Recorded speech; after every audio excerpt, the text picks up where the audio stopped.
Assalamualaikum warahmatullahi wabarakatuh.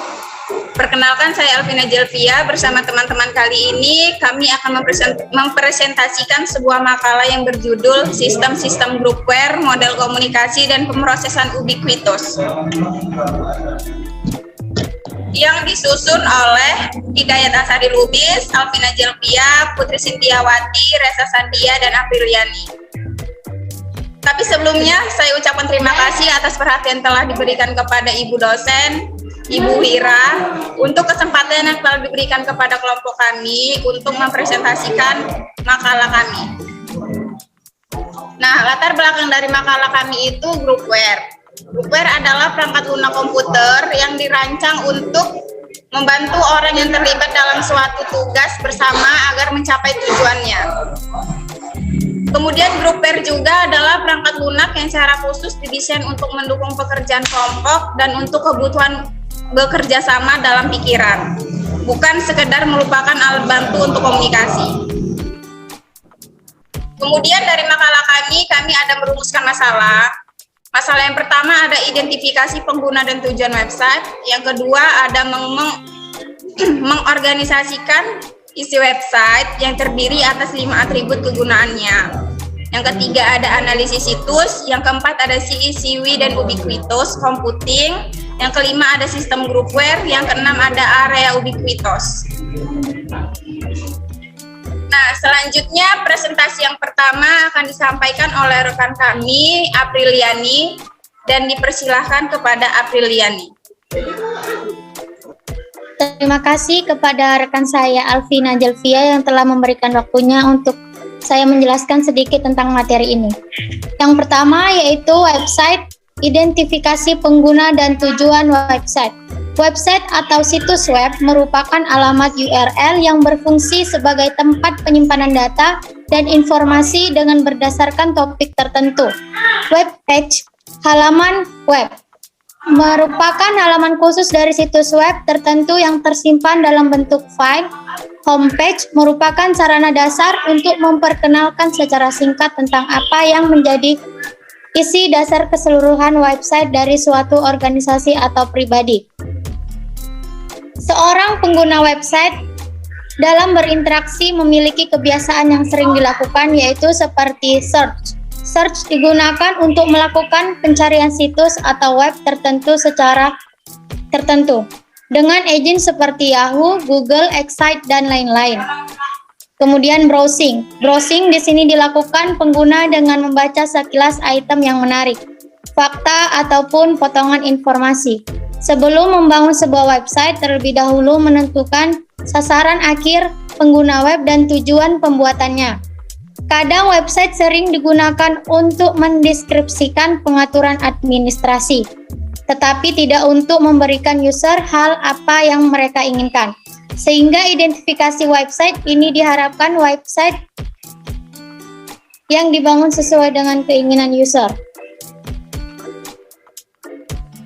Membangun sebuah situs. Yang pertama, menjabarkan daftar dari topik-topiknya, yaitu melakukan pengungkapan pendapat apapun atau brainstorming, pendapat yang masih mentah, mengorganisir isi, kelompokkan item atau materi ke dalam suatu kategori, perubahan bentuk isi, kemudian menyediakan struktur. Setelah materi diorganisir dengan baik, maka materi atau item tersebut diuraikan dengan ringkas, dengan menempatkannya pada tingkatan-tingkatan untuk mengikuti kategori dalam sebuah organisasi. Dimulai dengan melakukan transisi ke dalam sebuah halaman, teks, gambar, interaksi, dan lain-lain sebagainya. Kemudian, materi selanjutnya akan saya jelaskan tentang mengorganisasikan isi website. Isi website ini memerlukan pengorganisasian untuk mengatur isi web dengan mengelompokkan item atau materi ke dalam kategori tertentu. Dalam organisasi isi website harus mengetahui 5 atribut kegunaan, yaitu yang pertama ada isi tekstual, desain grafis, navigasi, struktur, dan juga link. Atribut yang pertama ada isi tekstual, yang merupakan bagian spesifik dari web Dalam isi ini dianjurkan untuk memuat suatu informasi yang sesuai pada halaman situs sesuai dengan temanya. Yang kedua ada desain grafis. Pembuatan web menerapkan prinsip-prinsip desain grafis seperti metafor, kejelasan, konsistensi, alignment, pendekatan, dan kontras. Atribut yang ketiga ada navigasi. Permasalahan yang berkaitan dengan user tidak mempunyai pengetahuan tentang situs atau struktur lokasi tidak dapat ditemukan. Atribut yang keempat ada struktur. Homepage adalah penting, tetapi struktur dasar untuk semua halaman lain juga penting. Atribut yang kelima ada link. Tingkatan keberhasilan suatu link berkaitan dengan seberapa baik user dapat memprediksi arah dari link. Yang kedua, seberapa baik user dapat membedakan antara link yang satu dengan yang lainnya. Selanjutnya, agar website yang kita buat bisa dilihat oleh semua orang, maka perlu dipublish di internet dengan memperhatikan hal-hal berikut. Yang pertama, gunakan top level domain, lalu usahakan saat memilih tempat hosting website, ambil lokasi server sesuai dengan siapa target user webnya. Lalu jangan tertarik hanya dari harga, tetapi layanan dan supportnya. Selanjutnya, langkah-langkah yang dilakukan dalam pemeliharaan website yaitu yang pertama, harus punya komitmen untuk selalu mengisi konten pada situs, lalu segera memperbaiki kekurangan-kekurangan pada situs, mempromosikan melalui mailing list, daftarkan di search engine SPT, promosikan melalui media chatting SPT, selalu memantau perkembangan situs. Oke, terima kasih. Selanjutnya akan dijelaskan oleh rekan kita Resa Sandia. Terima kasih Putri Cynthia. Saya akan melanjutkan rumusan masalah yang ketiga yaitu analisis situs. Analisis situs diperlukan untuk mempelajari perilaku pengunjung situs, memantau apa yang mereka cari dan apa yang mereka inginkan. Hal-hal penting dalam menganalisa suatu situs sangat erat hubungannya dengan usability, user experience, dan user interface dari situs tersebut. Hal-hal yang perlu dihindari untuk membangun sebuah web yaitu semua teks menggunakan huruf kapital, ukuran teks yang amat kecil terutama huruf miring, link yang tidak terhubung, animasi yang tanpa berhenti, hal yang kelihatan seperti tombol padahal bukan tombol, ada pesan under construction atau dalam perbaikan. Permasalahan dalam pembuatan website yaitu tidak mengetahui sasaran untuk pengguna situs, memiliki platform dengan komposisi yang lemah, tidak memberikan kenyamanan user interface standar, tampil dengan interface yang tidak menarik, isi yang ketinggalan zaman atau tidak akurat. Dan ada juga komputer support cooperative work atau CSCW. Komputer support cooperative work adalah bidang studi yang fokus pada perancangan dan evaluasi teknologi baru untuk mendukung kerja. Ada tujuan kerja sama dalam groupware, yaitu yang pertama kemitraan terfokus, kuliah atau demo, konferensi komunikasi kelompok dengan tepat waktu yang berbeda, proses kerja terstruktur, electronic commerce, rapat dan dukungan keputusan, dan teledemokrasi.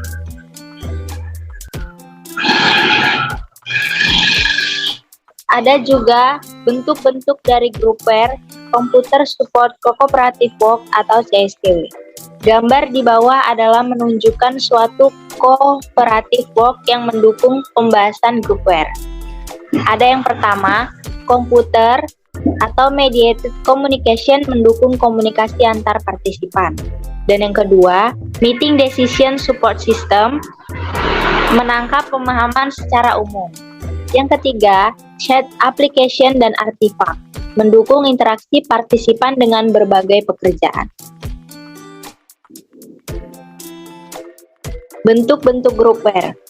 Komputer support cooperative work atau CSCW.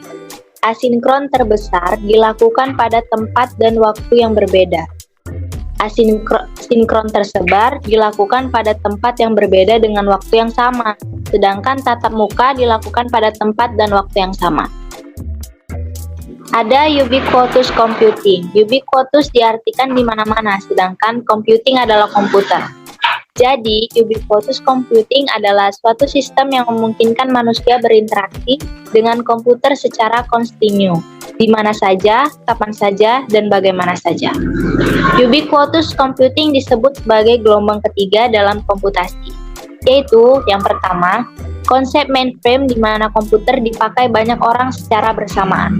Yang kedua, personal komputer di mana seseorang masing-masing menggunakan komputer yang dimilikinya. Dan yang ketiga, ubiquitous computing yang menjadi era one person many computers. Dan selanjutnya akan dilanjutkan dengan teman saya yaitu Daya. Oke, baik, terima kasih. Saya akan melanjutkan penjelasannya. Sistem groupware. Sistem groupware biasanya membutuhkan beberapa komputer yang terhubung melalui jaringan. Jika umpan balik mencakup transmisi melalui jaringan, akan sulit mencapai waktu respon yang dapat diterima. Karakter user. 1. Aplikasi user mengambil kejadian event dari window manager. 2. User memanggil sistem operasi. 3. Yang mengirimkan pesan melalui jaringan melalui serangkaian protokol. 4. Pesan akan diterima oleh sistem operasi pada remote mesin. 5. Yang memberikan remote application untuk memproses. 6. Mengulang proses yang sama pada langkah 2 dan 4. 7. Umpan balik akan diberikan pada layar user.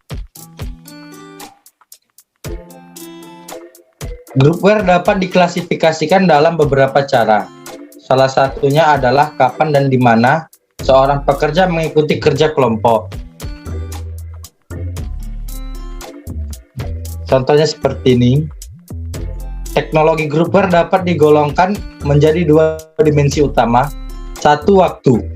Ketika user dari groupware bekerja sama dalam waktu yang sama atau waktu yang berbeda. 2. Tempat. Ketika user dari groupware bekerja pada tempat yang sama atau tempat yang berbeda. Aplikasi groupware. Kolaborasi berdasarkan tempat contoh. A. Video conference. B. Meeting room. C. Chatting atau messenger. Kolaborasi berdasarkan waktu atau contoh. A. Email. B. Instant messenger. C. SMS. D. Blog. E. Forum sosial. F. Bookmark aggregator. Area ubiquitous. Sejumlah komputer disatukan dalam suatu lingkungan dan tersedia bagi setiap orang yang berada di lokasi tersebut. Setiap komputer dapat melakukan pekerjaan yang dipersiapkan untuk tidak banyak melibatkan intervensi manusia atau bahkan tanpa harus mendeteksi di mana pemakai berada. Aspek-aspek yang mendukung ubiquitous computing. 1. Natural interface. 2. Context aware computing. 3. Mikro nanoteknologi. Karakteristik lingkungan. 1. Personal device. 2. Network architecture. 3. Service provisioning. 4. Sensing architecture. 5. Modes of interaction. Karakteristik utama ubiquitous computing. 1. Ubiquity. 2. Transparency.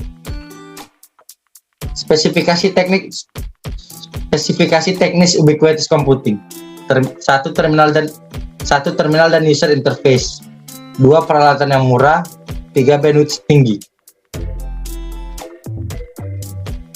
Ubiquitous computing. 1. Penerapan ubiquitous computing akan memudahkan manusia dalam berinteraksi dan berkomunikasi di mana saja, kapan saja, mungkin juga bagaimana saja. Dan akan terus bermunculan banyak aplikasi dan layanan yang memanfaatkan metode ini. 2. Ubiquitous secara harfiah berarti muncul atau di mana-mana.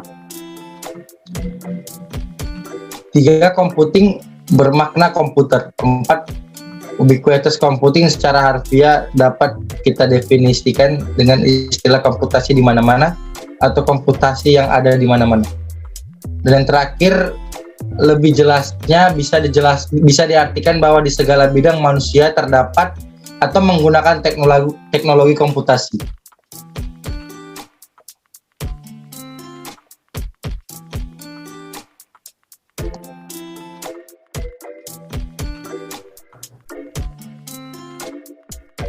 Nah, itu tadi isi dari materi-materi kita, dari perumusan masalah yang udah kita jelaskan. Selanjutnya ada kesimpulan yang kita ambil, yaitu groupware.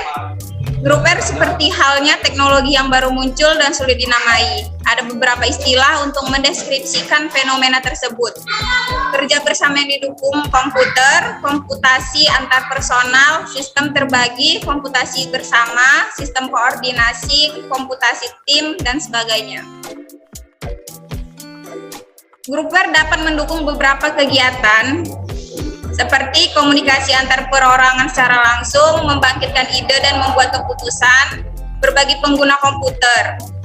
Ada juga hal ini dapat diklasifikasikan menurut lokasi dan kejadian, pembagian informasi, hal yang mendukung kerjasama.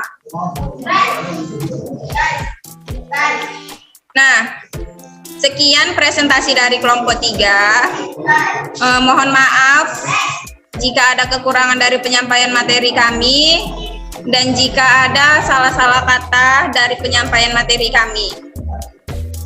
Sekian presentasi yang bisa kami sampaikan. Wabillahi taufiq wal hidayah. Assalamualaikum warahmatullahi wabarakatuh. Terima kasih.